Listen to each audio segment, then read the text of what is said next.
Namaste and good afternoon, everyone. I just did a video and my video has been screwing up and it stopped into these still frames. And anyway, it's always frustrating when that happens. But let's try this again in hopes that it keeps the image okay and it doesn't screw up like that. Okay, so I do have some questions here that someone had asked that I will go through again and we'll see what happens with it, okay? So the first one was, are most mental illnesses caused by a kundalini crisis? Okay, so one can see there's a no there and it is very heavy.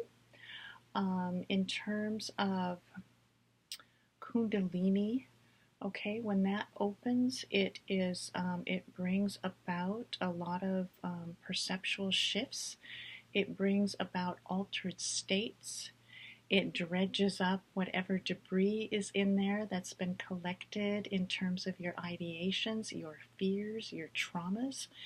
All of it, every bit of it, comes up to be looked at and flushed out. So there's hearing things and there's seeing things. And the hearing things, and I can attest that I have heard things a lot, okay? And it still happens. But it is not the same as schizophrenia. So let's check in with that. Yes, this is correct. Okay, so the hearing things is due to certain parts of the consciousness being accessed, and then there's visions. All of it is very overwhelming, and it really rocks one's world, and makes it very hard to navigate in the regular world, to keep up with your same routines. And with here, there was heavy depression, there was anxiety that was in place a bit before because of all the traumas, and that just blew open. There was illnesses, there was debilitating physical symptoms, and this is all at once, okay? No stopping. And then you get the involuntary movements, and you really are just overwhelmed with this to the point many times of being debilitated. I can just speak to that myself. This was before I met Guruji, and she could give some explanation as to what was happening. And then I still struggled with things off and on, not to the point of that before it, but there were ups and rocky times, being honest. So, this is a long road, but it's different than mental illness. Okay, so sometimes in the seat, sometimes Kundalini can present like a mental illness. And I certainly know this is true because I would go in to see counselors and different things. And I had a lot of the symptoms since I was 17, and, felt like I needed, something was just wrong. I felt all these pressure on my limbs. I was hearing things. I was having nightmares. And, even then I was taken in to see counselors and things that really did more harm than good in many ways.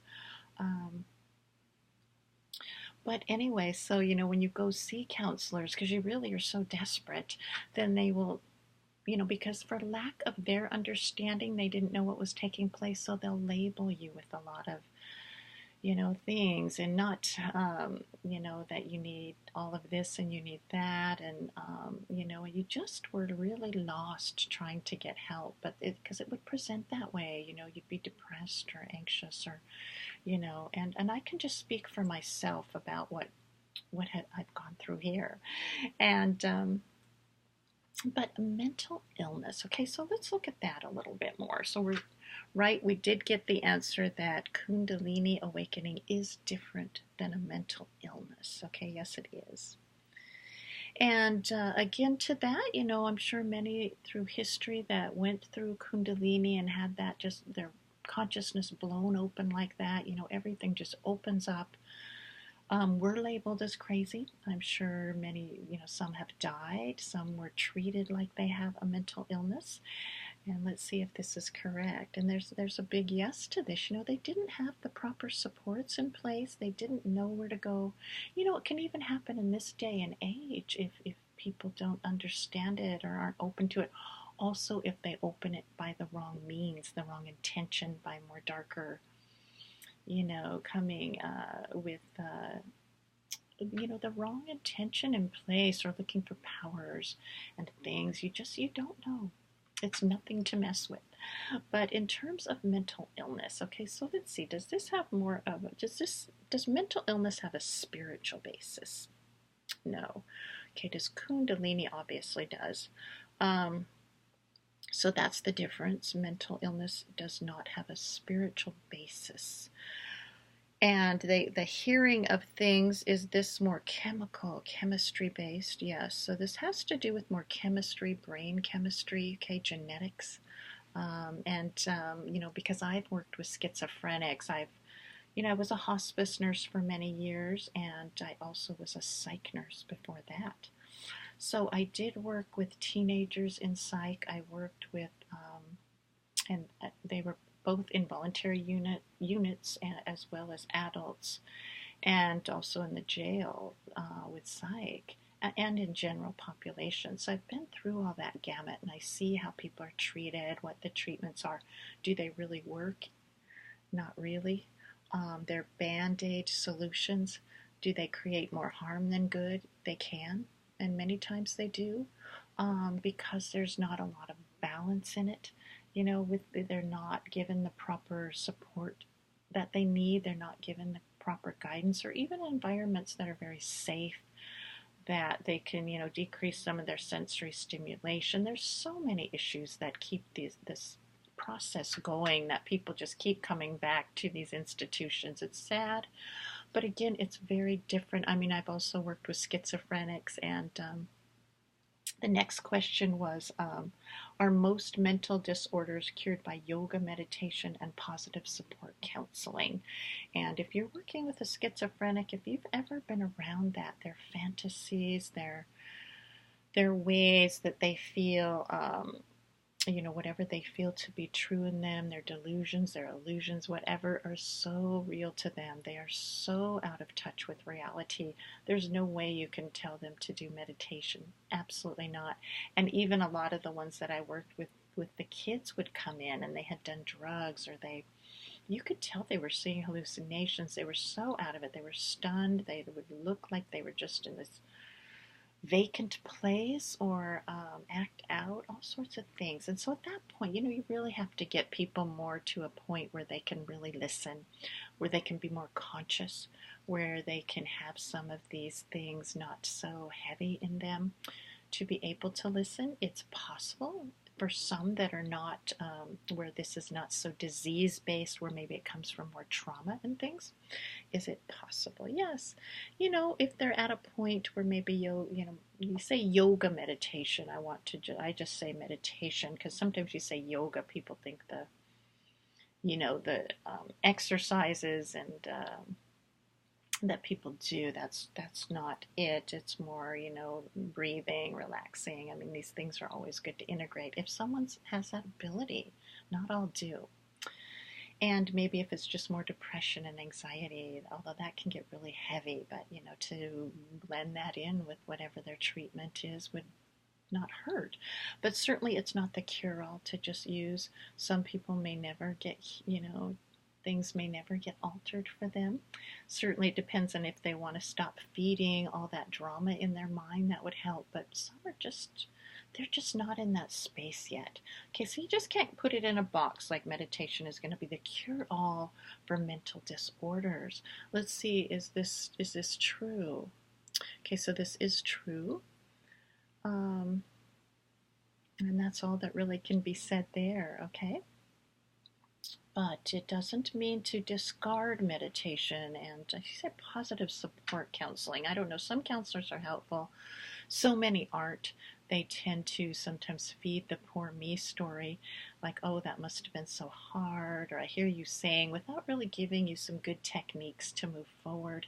This happens so much. I mean, I've gone to counselors, and I have to say, they really, for the most part, just listen and want to confirm whatever illness in your story there is, and then you go back feeling confirmed, and it just keeps it going. Okay, so again, it's the right counseling, the right direction would be more to help someone stand up sturdy on their own 2 feet, And now this video is going out again, so we're just going to have to keep up with it. I don't know what to say and why it's acting this way. I'll have to look into it.